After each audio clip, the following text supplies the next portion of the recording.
Bismillahirrahmanirrahim. Alhamdulillahi Rabbil Alamin. Wassalatu wassalamu ala Rasulillah wa ala alihi wa sahbihi wa man tabi'ahum bi ihsan ila yaumiddin wa ba'd. فذكرنا مسألة تتعلق بأخلاق أهل السنة والجماعة كما ذكر الإمام الصابوني رحمه الله. Kemarin kita sebutkan di antara bentuk akhlak ahlu sunnah wal jamaah bahwa mereka menjauhi al-kabair, dosa-dosa besar. Dan sebagaimana yang kita tekankan, bukanlah di antara mazhab ahli sunnah mengeluarkan seseorang yang jatuh kepada dosa besar dari ahlu sunnah atau dari keislaman sebagaimana pemahaman khawarij. Nah, kemudian kemarin kita sebutkan masalah berkaitan dengan khamr. Nah, bahwa khamr itu kullu ma yuskir, kan gitu, segala sesuatu yang memabukkan, baik itu dalam bentuk minuman ataupun makanan ataupun dengan cara memasukkan ke tubuh, ke badan. Nah, dan inilah pemahaman yang benar terhadap khamar. Walaupun sebagian ulama mengatakan bahwa di antara yang dimasukkan ke dalam badan seperti narkoba misalnya atau pil, mereka tidak mengkategorikan ini di antara khamar, tapi mereka memasukkan ini dalam perkara yang murqid dan mufsid. Dua-duanya haram. Nah, apa efek dari perselisihan ini? Iqamatul had. Hukum had itu ditentukan syariat jumlahnya. Contohnya syaribul khamr dicambuk 40 kali. Nah, bukan berarti ulama yang mengatakan narkoba bukan bagian dari khamr, mereka tidak menjatuhkan hukuman kepada pelakunya atau yang mengkonsumsinya atau yang menjualnya. Mereka mewajibkan hukum ta'zir. Mereka mewajibkan hukum ta'zir. Dan hukum ta'zir ini dikembalikan kepada ijtihad al-imam. Dikembalikan kepada ijtihad al-imam, apa yang dipandang oleh imam maslahat bagi orang yang melakukannya.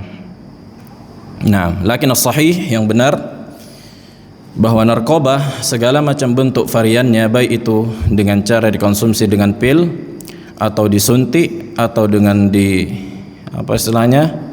pompa, kan gitu, dihisap, maka ini diantara khamr dan hukumannya sama dengan hukuman khamr, dan boleh ditambah dalam rangka ta'zir, boleh ditambah sebagaimana yang dilakukan Umar bin Khattab radhiyallahu taala anhu. Beliau menambah 40 cambukan setelah hukum had 40 jadi 80. Dan kata para ulama boleh juga ditambah misalnya 150, mungkin boleh sesuai dengan maslahat. Ini dikatakan hukum ta'zir, akan tetapi hukum had khamr itu 40 kali cambukan sebagaimana yang dilakukan Nabi alaihi salatu wassalam. Kemudian masalah yang kita sebutkan kemarin, musara'ah ila iqamati salawat, menyegerakan ditegakkannya salat. Nah, dan hukum asal demikian, bahwa kita menyegerakan salat itu ditegakkan dalam bentuk jamaah, dalam bentuk berjamaah.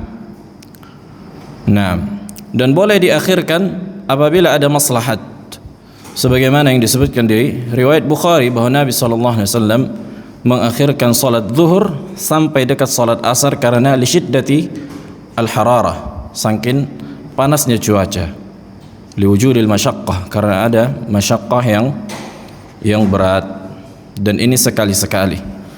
Nah, baik, sekarang masuk ke pembahasan baru, masalah qiraatul Fatihah fi haqqil imam wal munfarid inda ahli sunnah. Qala al-Imam As-Sabuni Abu Uthman rahimahullahu ta'ala, wa yujibuna qira'ata Fatihatil kitab khalfal imam.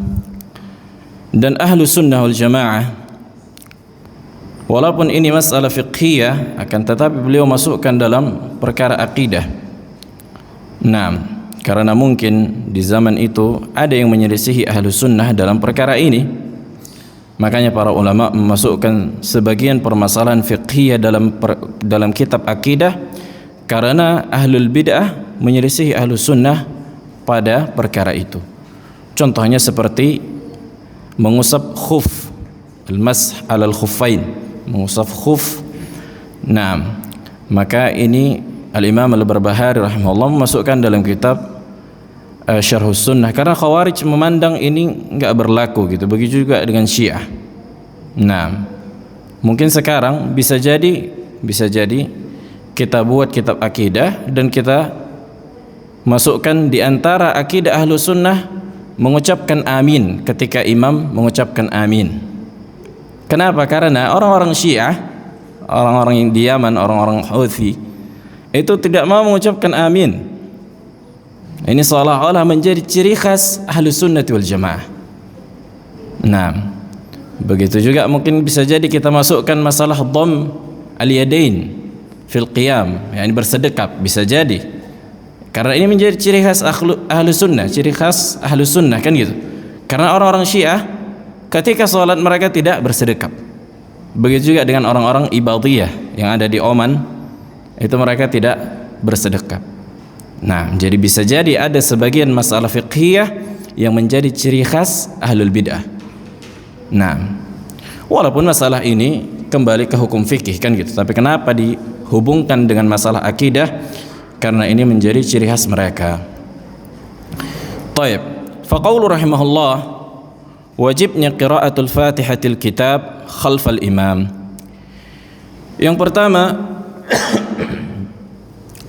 masalah qiraatul Fatihah ini harus dirinci setiap keadaannya. Dirinci dalam setiap keadaannya. Yang pertama, bahwa qiraatul imam atau qiraatul Fatihah lil munfarid, hukum membaca Al-Fatihah bagi orang yang salat sendirian. Apa hukumnya? Mazhabul jumhur mengatakan bahwa membaca Al-Fatihah bagi orang yang sendiri tidak berjamaah, maka hukumnya rukun min arkani as-salah, rukun di antara rukun salat, yang tidak sah salat seseorang apabila meninggalkannya. Nah, apabila meninggalkannya tidak sah, sebagaimana nas kata Nabi alaihi salatu wassalam, la salata liman lam yaqra bi Fatihatil kitab. La salata di situ, walaupun para ulama berselisih apakah menafikan di situ lam nafyu kamal atau nafyu sihah.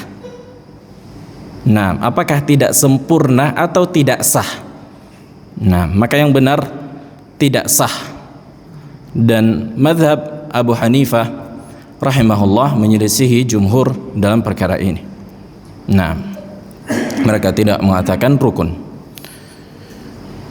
Taib, ini yang masalah yang pertama, hukum membaca Al-Fatihah bagi orang yang salat sendirian. Kemudian hukum membaca Al-Fatihah bagi seorang imam. Bagi seorang imam. Nah, hukum membaca Al-Fatihah bagi seorang imam sama dengan seorang yang munfarid, sama dengan orang yang sendirian, yakni rukun min arkani as-salah. Rukun min arkani as-salah. Nah, kemudian masalah yang ketiga, makanya harus kita dudukkan setiap masalahnya itu biar jangan kecampur gitu, karena berbeda hukumnya nanti. Nah, hukum orang yang sendirian, apa hukumnya membaca Al-Fatihah, Abu Raihan? Nah, rukun min arkani as-salah. Nah, kemudian membaca Al-Fatihah bagi seorang imam, begitu juga rukun. Nah, sekarang hukum membaca Al-Fatihah bagi seorang makmum. bagi seorang makmum di belakang imam. Nah, ini diantara masalah khilafiyah mu'tabarah, masalah khilafiyah qawiyah dan mu'tabarah di kalangan para ulama. Ada sekitar 4 pendapat dalam masalah ini. Ada sekitar 4 pendapat dalam masalah ini. Pendapat yang pertama mengatakan tidak wajib bagi seorang makmum membaca suratul Fatihah baik imamnya ini membaca Al-Fatihah dalam keadaan jahriyah ataupun sirriyah. Tidak wajib bagi seorang makmum membaca surah Al-Fatihah mutlaqan, secara mutlak. Apa makna secara mutlak? Baik imam membaca jahar, mengeraskan, atau sir, kan gitu, pelan. Contohnya di rakaat ketiga dan keempat. Nah, ketiga dan keempat di salat apa? Zuhur, asar, dan maghrib dan isya. Nah, ini pendapat yang pertama. Dan ini diantara mazhab Abu Hanifah rahimahullah. Kenapa? Karena dia membangun pendapat bahwa munfarid saja tidak wajib, apalagi apa? Seorang makmum, apalagi seorang makmum min babi aula. Nah, dan beliau beristidlal dengan hadis, walaupun hadisnya diprosesikan para ulama dan yang lebih dekat hadis ini dhaif. Kata Nabi sebutkan dalam riwayat, man kana lahu imamun fa qiraatul imam lahu qiraah. Maka siapa yang memiliki imam, maka bacaan Al-Fatihah imam itu untuknya. Artinya cukup menjadi penebus baginya. Nah, ini pendapat yang pertama. Kemudian pendapat yang kedua, wajib bagi seorang makmum membaca Al-Fatihah apabila imam membaca sir dan jahar. Jadi kebalikannya, wajib membaca Al-Fatihah bagi seorang makmum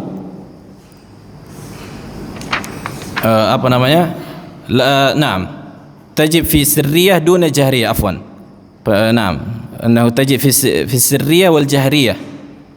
Pendapat yang kedua, wajib bagi seorang makmum membaca Al-Fatihah apabila imam membaca Al-Fatihah itu dalam keadaan sir atau jahar. Illa idza adraka al-imam raki'an. Illa idza adraka al-imam raki'an, apabila seorang makmum mendapatkan imam sedang ruku', maka ruku' imam itu menjatuhkan apa? Qiraah Fatihahnya dia. Yang wajib seorang makmum langsung bertakbir dan ruku'. Jangan lagi dia menunggu apa? Baca aja dulu Al-Fatihah kan gitu, kemudian imam bangkit sehingga dia ketinggalan apa? Ruku'. Nah, karena banyak orang kayak gitu. Ana perhatikan mungkin di sini jarang, di masjid-masjid di luar di Arab kayak gitu, mereka paksa membaca Al-Fatihah sampai imam bangkit. Nah, ini tidak sesuai dengan sunnah Nabi alaihi salatu wassalam. Sebagaimana yang disebutkan dalam hadis Abi Bakrah masyhur kan gitu. Ketika dia mendapatkan imam sedang ruku', dia belum sampai saf, dia udah ruku' duluan sambil berjalan. Nah, maka yang benar dia sampai ruku' atau dia sampai saf, kemudian dia bertakbir, kemudian dia bertakbir lagi. Ala sahih. Jadi 2 kali takbir, takbiratul ihram dan takbiratul ruku'. Nah, jangan langsung takbiratul ruku' langsung gitu. Tapi takbir, kemudian takbir ar-ruku'. Ala sahih. Kemudian pendapat yang ketiga mengatakan bahwa membaca surat Al-Fatihah bagi seorang makmum di belakang imam itu tidak wajib apabila imam membaca sirriyah duna al-jahriyah. Kalau imam membaca Al-Fatihah pelan, ini enggak wajib, tapi kalau ini wajib gitu. Nah, kalau imamnya membaca Al-Fatihah pelan, tidak bersuara, maka wajib bagi seorang makmum. Tapi kalau dijaharkannya, dikeraskannya, maka tidak wajib bagi kita. Apa yang kita lakukan? Al-insat, mendengarkan bacaan al-imam. Apa dalilnya? Sebagaimana yang Allah sebutkan di dalam Al-Quran, wa idza quri'a al-Quran fastami'u lahu wa ansitu. Apabila dibacakan Al-Quran, wal Fatihah min a'zami ayat fil Quran. Fatihah itu apa? Di antara ayat yang paling utama di dalam Al-Quran. Fastami'u, istima' di situ apa? Isgha, as-sama, benar-benar memperhatikan, mendengarkan, diam kalian, dengarin gitu. Nah, wa ansitu, perhatikan dan dengarkan dengan seksama. Maka tidak mungkin seseorang memperhatikan dan mendengarkan apabila dia sambil membaca Al-Quran, kan gitu, membaca ayat. Nggak mungkin dia konsen untuk mendengarkan imam. Sebagaimana disebutkan juga di riwayat Bukhari bahwa ketika para Nabi alaihi salatu wassalam ketika membaca Al-Fatihah, kemudian Nabi mendengar suara sahabat membaca ayat dan Nabi terganggu dengan suara ini. Nah, dan ini mazhab al-jumhur. Ini mazhab jumhur ahli al-ilm. Maka yang wajib bagi seorang makmum membaca Al-Fatihah apabila imam tidak menjaharkannya. Apabila dia jaharkan seorang imam membaca Al-Fatihah, maka tidak wajib bagi seorang makmum, maka yang wajib bagi dia adalah mendengarkan imam. Nah, kemudian pendapat yang keempat, wajib bagi seorang makmum membaca Al-Fatihah dalam seluruh keadaan, fis sirriyah wal jahriyah. Nah, fi sirriyah wal jahriyah. Wa idza adraka al-imam raki'an fa innahu la yudriku ar-rak'ah. Nah, ini lebih keras lagi dari pendapat yang kedua. Bahkan mereka mengatakan apabila dia mendapatkan imam itu sedang ruku', maka wajib dia mengulang. Tidak, rukuknya dengan imam itu tidak menjatuhkan kewajibannya. Artinya wajib dia ulang. Ini pendapat yang paling syadid, yang paling dhayiq, yang paling sempit dari seluruh pendapat. Nah, maka yang benar, yang rajih wallahu a'lam adalah pendapat yang ketiga. Apa pendapat ketiga? Abu Rashid? Wajib membaca, seorang makmum wajib membaca Al-Fatihah ketika mengistirkan. Nah, dan wajib mendengar ketika imam menjaharkan. Ahsan, tenang. Begitu juga tambahkan apabila seorang makmum mendapatkan imam rukuk dan dia rukuk bersama imam, maka itu cukup baginya. Nah, dan ini diantara persisian yang kuat masyayikh kita, subhanallah. Ana masih ingat di waktu asar ada syekh menyebutkan bahwa yang wajib membaca Al-Fatihah di setiap keadaan. Kemudian maghribnya datang syekh yang lain mengatakan apa? Pendapat yang berbeda. Nah, bahwa yang wajib dalam keadaan sir, seorang makmum membaca Al-Fatihah ketika imam membaca sir, kan gitu. Kemudian yang wajib bagi dia mendengarkan imam dalam keadaan jahar apabila imam membacanya. Dan masalah fiqhiyah khilaf, yakni perkara yang biasa, kan gitu. Nah, tapi kita melihat mana yang lebih kuat dengan dalil. Apa dalil mereka yang mengatakan membaca Al-Fatihahnya seorang makmum itu juga wajib dalam keadaan imam jahar, kan gitu. Disebutkan di dalam hadis yang dikeluarkan oleh Imam Ahmad rahimahullah, begitu juga Sunan Abi Daud. Walaupun para ulama mempersisihkan hadis ini, Sebagian ulama mendhaifkan, lakin Allah alam hadisnya hasan, la ba'sa bih. Nah, ketika Nabi SAW mengatakan la'allakum taqra'una khalfa imamakum atau khalfa imamikum, kenapa enggak kalian baca di belakang imam kalian maksud Al-Fatihah? Faqalu na'am ya Rasulullah.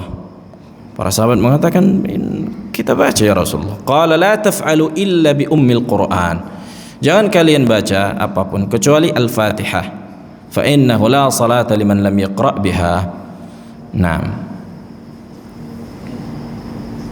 Lakin yang dekat Allah alam sebagaimana yang kita sebutkan, hadis ini dibawa kepada apabila imam mensirkan.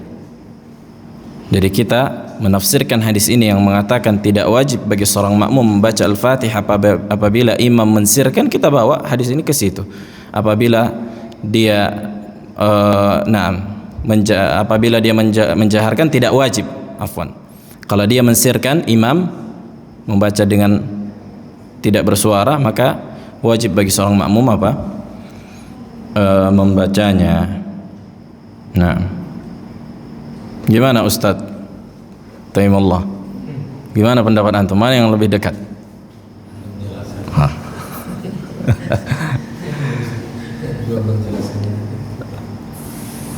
Taib. Kemudian masalah selanjutnya, qala al-musannif rahimahullahu ta'ala wa ya'muruna bi itmami ruku' was-sujud hatman wajiban wa yu'adduna itmam ar-ruku' was-sujud bit-tuma'ninah fihi aw fihima wal irtifa'i min ar-ruku'i wal intisab minhu wat-tuma'ninati fihi kadhalika al-irtifa' min as-sujud wal julusi baina as-sajdatain mutma'innain fihi min arkanis salati allati la tasihhu illa biha. Naam. Ini masalah tuma'ninah fi as-salah. Kadzalik bahwa tuma'ninah fi as-salah adalah rukun min arkani as-salah. Naam. Apa yang dimaksud dengan tuma'ninah?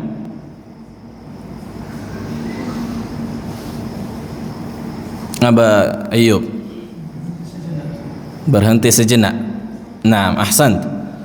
yakni itmi'nan, tenangnya seseorang dalam keadaan salat, kan gitu. Nah, kemudian para ulama berselisih apa patokan ketenangan dalam salat itu? Apa kadarnya, kan gitu. Nah, apa kadar tumakninah itu? Apakah satu sujud dikerjakan 1 menit baru dikatakan tumakninah, atau apa gitu?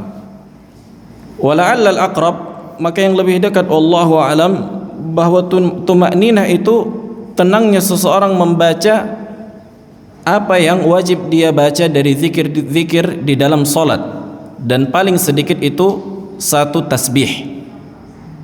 Nah, 1 tasbih. Nah, ini yang lebih dekat. Jadi ada jedanya gitu. Artinya sempurnanya, begitu juga disebutkan dalam hadis, sempurnanya apa? Posisi badan ketika ruku gitu. Jadi jangan belum sampai ruku udah diangkat. Kan banyak orang kayak gitu. Khususnya orang awam, ya kan? Belum nyampe kepalanya udah enggak tahu dibacanya atau enggak zikir itu. Begitu juga dengan sujud, belum nyampe jidatnya udah langsung. Maka salat yang demikian la tasih, tidak sah. Tidak sah. Ini terjadi di zaman Nabi alaihi wasallam, orang yang la yuhsin atau musi fi salati, kan gitu. Nah, maka orang yang salat demikian tidak benar, tidak diterima, bahkan dia asim. Subhanallah, kata para ulama, kok bisa? Kasihan kalilah orang yang salat berdosa karena tidak menyempurnakan salatnya dengan tumakninah. Nah,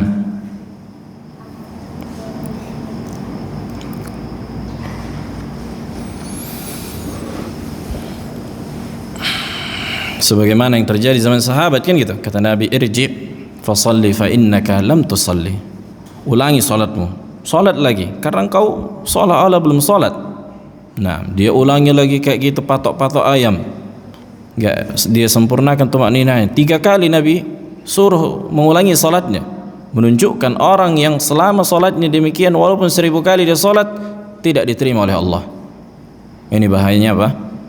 Tidak menyempurnakan rukun salat. Kayak pentingnya mempelajari perkara yang berkaitan dengan ibadah, rukun-rukunnya, sunnah-sunnahnya, wajib-wajibnya. Taib.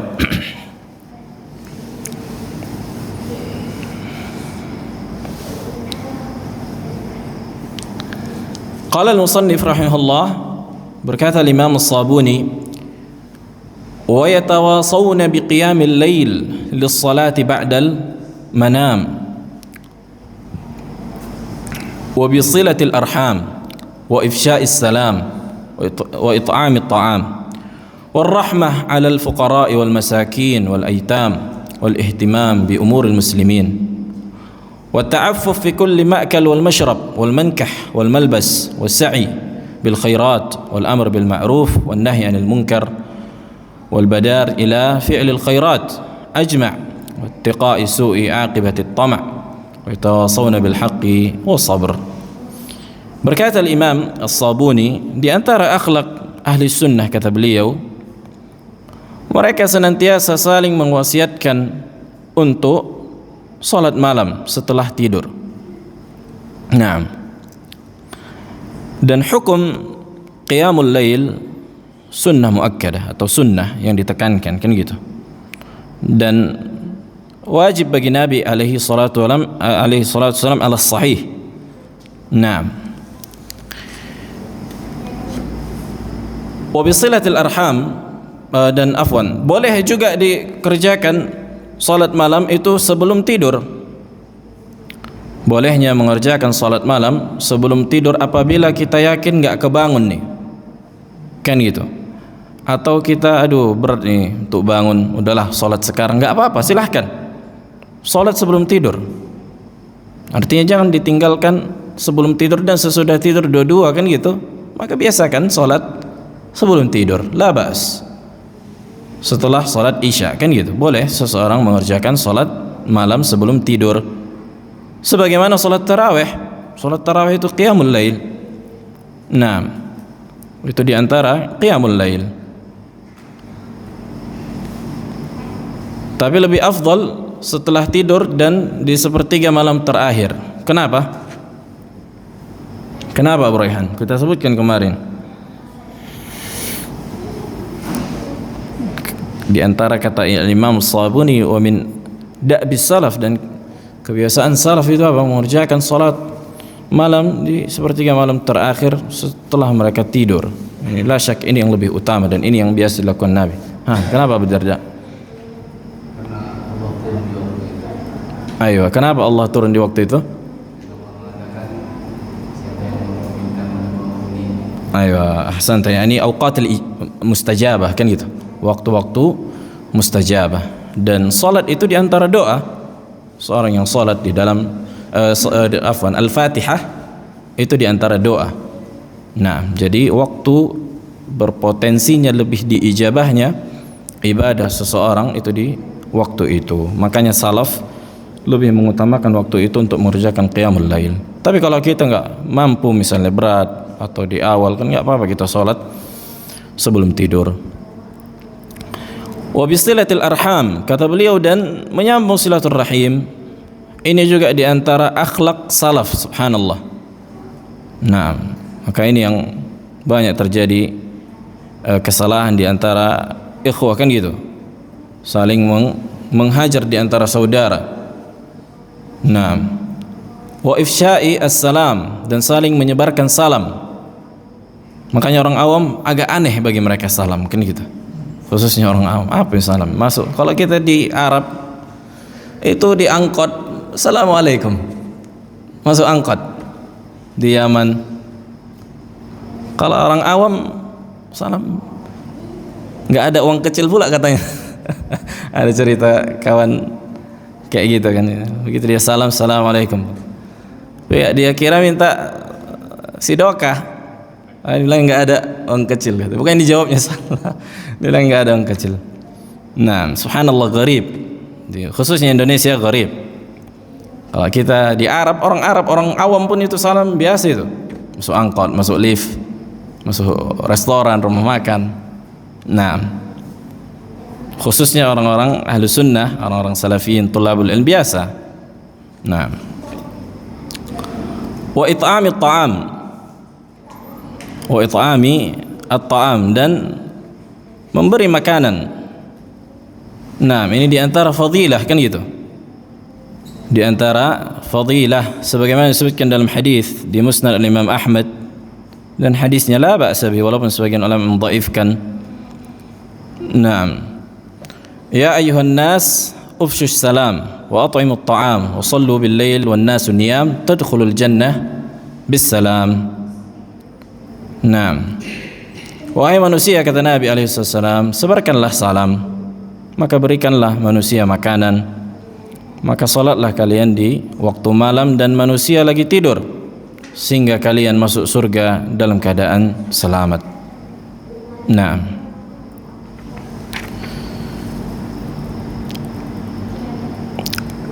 qala war-rahma 'alal fuqara'i wal masakin wal aitam, dan menyayangi orang-orang fuqara, menyayangi orang-orang fuqara, orang-orang fuqara wal masakin.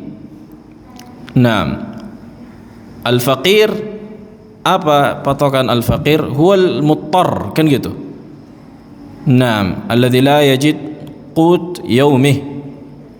Seseorang yang tidak mendapatkan bekal makanannya satu hari, enggak cukup gitu. Itu dikatakan faqir. Syiddatul faqr, butuhnya udah parah gitu. Itu perbedaan antara fakir dan miskin. Kalau miskin itu mungkin masih cukup satu hari, tapi bisa jadi satu bulan nggak cukup gitu, atau satu pekan. Nah, wa kullun bihasabih, dan setiap keadaan itu tergantung kondisinya. Nah, dan setiap waktu dan tempat itu berbeda-beda keadaan kefakiran dan kemiskinan. Nah, setiap waktu dan tempat berbeda-beda keadaan miskinnya seseorang dan kefakirannya, sesuai dengan urf yang berjalan di masyarakat.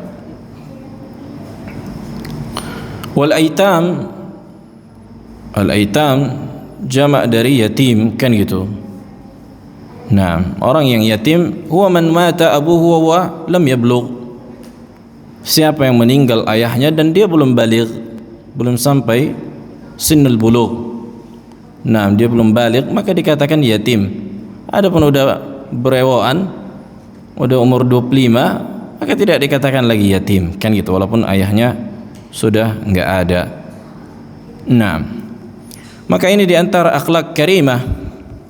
Bahkan kata salaf, innakum tunsaruna bifuqaraikum, kan gitu. Atau hadis fima azkur, sesungguhnya kalian itu ditolong karena orang-orang fakir yang berada di tengah-tengah kalian gitu, dengan bidu'aihim. Nah, dengan doa-doanya mereka. Qala wal ihtimam bi umuril muslimin, dan memperhatikan keadaan kaum muslimin, maka ini diantara bentuk aqidatus salaf, kata beliau. Subhanallah, ini menunjukkan bahwa antara akhlak dan akidah itu saling berkaitan. Nah, antara akidah dan akhlak. Wa ta'affuf fil ma'kali wal mashrab, artinya menjaga diri. Al-iffah itu bentuk menjaga diri dengan tidak meminta-minta kepada orang, dan menjaga dari makanan dan minuman yang diharamkan, baik haramnya ini secara zat atau cara meraihnya. Baik secara zatnya haram, kan itu contohnya makanan yang diharamkan seperti daging babi atau khamar, atau cara meraihnya, atau bikasbihi, cara meraih uangnya, menghasilkannya, itu diantara perkara yang dijaga. Wal mankah wal malbas, maksudnya yang dinikahi begitu juga harus dengan cara yang syar'i. Nah, wal malbas, dan pakaian. Nah, ini berkaitan dengan adab-adabnya, kan gitu. Tidak tasyabbuh dengan orang-orang kufar, tidak memakai pakaian yang menjadi ciri khas orang-orang fasik atau orang-orang kafir. Nah, wasa'i bil khairat, dan berlomba-lomba di atas kebaikan. Wal amr bil ma'ruf, dan memerintahkan perkara yang ma'ruf, wan nahy 'anil munkar, dan melarang manusia dari kemungkaran, dan bersegera pada perkara yang mengandung kebaikan seluruhnya. Nah, wattiqa su'aqibatit tama', dan menjaga diri dari efek buruk ketamakan terhadap dunia. Nah, wa yatawasawna bil haqqi was sabr, dan saling mewasiatkan di atas kebenaran dan kesabaran. Nah, dan keutamaan-keutamaan ini sangat banyak kan gitu. Enggak cukup kita bahas di sini seluruhnya. Sampai Al-Imam Ibn Rajab menulis kitab Ikhtisam Al-Mala'il A'la, syarah hadis Ikhtisam Al-Mala'il A'la. Ketika Nabi SAW disebutkan dalam hadis, Nabi salat malam, kemudian apa? Tertidur. Nabi tertidur. Fara'aitu Rabbi fi ahsani surah. Kemudian aku melihat Rabbku dalam wujud atau rupa yang paling indah kan gitu. Nah, walaupun sebagian ulama mendhaifkan hadis ini, tapi makna setelahnya itu benar gitu. Ini juga berkaitan dengan mungkinnya seseorang melihat Allah di dalam mimpinya, tapi bukan dalam rupa asli Allah Subhanahu wa taala sebagaimana yang dikatakan Syekhul Islam Ibn Taimiyah, wa hadza bil ijma' ahli tawaif. Nah, sesuai dengan kadarnya. Kemudian Nabi SAW, fima ikhtasamu ya Muhammad, yakni Allah bertanya kepada Nabi, tentang apa para malaikat itu berdebat wahai Muhammad, kan gitu. Allah wa Rasul a'lam. Nah, Allahu a'lam, kata Nabi SAW, Allahu a'lam. Kemudian kata Allah apa? Fil kafarat, dalam perkara-perkara yang menggugurkan dosa. Kemudian disebutkan di antaranya apa? It'amut ta'am. Nah, saling mewasiatkan. Ini disebutkan oleh Imam Ibn Rajab rahimahullah. Mungkin bisa kita bahas kitab yang ini, yang bagus kitab itu, syarah Ikhtisam Al-Mala'il A'la. Nah, udah adzan. Fadhal. Baik, kita lanjutkan sekali lagi. Qala al-musannif rahimahullahu ta'ala, wa yatahabbuna fid din wa yatabaghaduna fihi. Berkata musannif rahimahullah, di antara akidah Ahlus Sunnah adalah al-hubbu fillah wal bughdhu fillah, mencintai karena Allah dan membenci karena Allah, atau juga dikatakan al-wala wal bara. Al-wala wa al-bara. Nah, al-wala artinya mencintai, berloyalitas, mendukung. Wal bara itu apa? Berlepas diri, membenci. Nah, maka ini wajib ada di dalam akidah Ahlussunnati wal Jamaah. Maka sesuatu yang paling kita benci adalah kekufuran. Nah, dan wajib berlepas diri dari orang-orangnya. Begitu juga perkara yang paling dicintai oleh Allah adalah tauhid. Maka wajib juga bagi kita mencintai tauhid dan orang-orang yang bertauhid, orang-orang yang mengajarkan tauhid, orang-orang yang mempelajari tauhid. Nah, maka ini diantara apa? Hubbu fillah wa bughdhu fillah. Dan diantara hadis-hadis yang menyebutkan perkara ini ada banyak. Nah, disebutkan dalam hadis Musnad al-Imam Ahmad rahimahullah, kata Nabi SAW, afdalul a'mal al-hubbu fillah wal bughdhu fillah. Tuh, afdalul a'mal, semulia-mulianya amalan. Ini amalan hati kan gitu. Mencintai karena Allah dan membenci karena Allah juga. Nah, begitu juga sebutkan dalam hadis, man ahabba lillah wa abghadha lillah wa a'ta lillah wa mana'a lillah faqad istakmala al-iman. Siapa yang mencintai karena Allah, membenci karena Allah, memberikan karena Allah, menahan karena Allah, maka sungguh telah sempurna keimanannya. Nah, begitu juga kata Nabi SAW, la yahiqqul abdu haqqa sarihil iman hatta yuhibba lillah wa yubghidhu lillah, fa idza ahabba lillah wa abghadha lillah faqad istahaqqal wala min Allah. Maka tidak ada hak bagi seorang hamba untuk mendapatkan benarnya, sempurnanya keimanan sampai dia mencintai karena Allah, membenci karena Allah. Apabila dia mencintai karena Allah dan membenci karena Allah, sungguh dia telah berhak mendapatkan loyalitas dari Allah. Artinya berhak menjadi seorang wali di sisi Allah. Nah, hadis ada banyak. Awthaq ural iman, al-hubbu fillah wal bughdu fillah. Sekuat-kuat, sesempurna tali keimanan adalah mencintai karena Allah dan membenci karena Allah subhanahu wa ta'ala. Begitu juga kita membenci kebid'ahan. Nah, maksud kebid'ahan di sini yang tidak sampai kepada kekufuran, kan gitu. Maka bid'ah itu bertingkat-tingkat. Ada bid'ah mukaffirah, bid'ah yang mengandung kekufuran, maka wajib kita berlepas diri dari orang-orang demikian. Begitu juga orang-orang yang melakukan kebid'ahan yang tidak sampai pada kekufuran, maka wajib kita membenci kebid'ahan itu dan berlepas diri sesuai dengan kadar kebid'ahannya. Nah, kita berlepas diri dari kadar kebid'ahan yang ada pada seseorang. Tinggal dilihat apa bid'ahnya, kan gitu. Nah, seperti orang awam misalnya, kemudian bagaimana dengan memperlakukan orang awam? Kan itu mungkin bisa jadi iskal. Maka orang awam diperlakukan sebagaimana orang-orang juhal, orang-orang yang jahil. Kita tetap berlepas diri dari kebid'ahan yang mereka lakukan dan terus menasihati mereka. Nah, dan hukum hajar, meninggalkan mereka, tidak memberikan salam, ini kata para ulama berkaitan dengan al-maslahat dan mafsadat.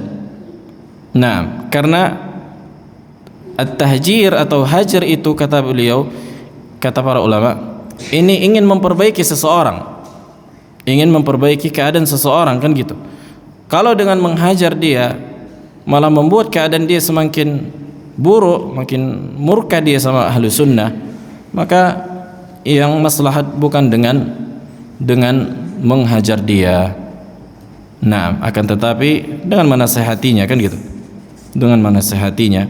Kecuali kita jadi mayoritas di sebuah daerah dan mereka tidak memiliki kuasa, dengan menghajarnya mereka kembali kepada kebenaran, maka inilah yang dilakukan. Dan ini juga diantara perkara yang disebutkan Syekh Abdul Rahman rahimahullah. Nah, begitu juga sebutkan dalam hadis, salasun man kunna fihi wajada bihinna halawatal iman. Ada 3 perkara yang apabila ada seseorang, dia akan mendapatkan manisnya keimanan. Man kana Allah wa rasuluhu ahabba ilaihi mimma siwahuma. Ketika Allah dan Rasulnya adalah perkara yang paling ia cintai dari keduanya. Nah, wa an yuhibbal mar la yuhibbuhu illa lillah. Nah, yang dimana seseorang mencintai orang lain itu karena Allah. Kemudian apa yang dimaksud dengan mencintai karena Allah? Apa Ikrimah? Kan gitu. Sering kita dengar mencintai karena Allah, membenci karena Allah. Apa yang dimaksud? Apa patokan mencintai karena Allah? Hah?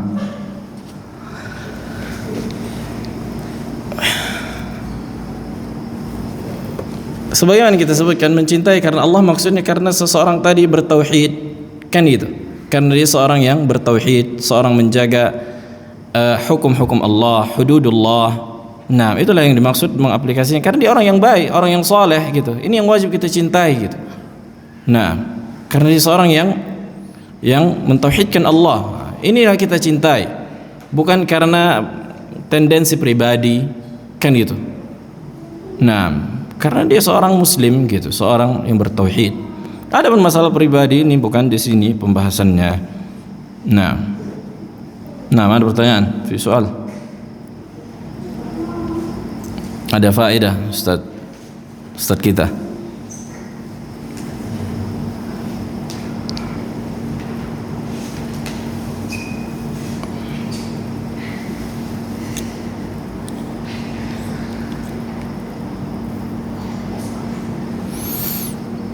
InsyaAllah kita selesaikan kitab ini, nanti baru kita masuk kitab Al-Bayan Al-Awhad insyaAllah. Nah, makanya supaya mengejar, ini tinggal berapa pertemuan lagi mungkin.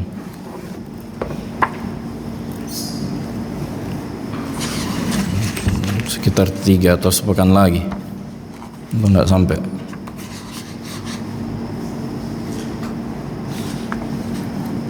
Nah, في سؤال ما يتعلق بالدرس berkaitan dengan dars.